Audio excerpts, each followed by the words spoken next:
મરસા લીધા વા બિલકુલ પહેલા મરસા હારા છે ઘટો કરવું છે સારું તાર લઈ આવે ઝાટકો તો ચાલુ નહીં આ લા સરવાનો કઈ ખબર ઠકાણા નહીં હોતા થોડા દીએ ચાલુ હોય આપણે બહાર હતા બે મરસા સારું લેસે થઈને હવે હેડ્યો હતો મરસા તો સારા છે ઘટું કરવા લીધા વખતે ચાકો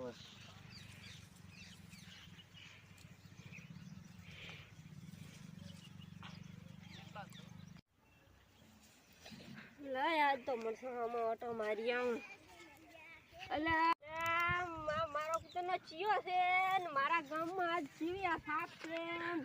આ ચિયો આવ્યો છે અને ખબર નહીં હોય એવી મને ચિયો હતો લાટકો થાલો તો મારો કૂતરનો આવ્યો છે આ દોન મારો મરસા બગાડ્યો અને મારા ગામમાં ચીવી સાપ ભાઈ શું છે ક્યાંથી આવ્યો તું મારા મરસા લાય તું મારો મરસા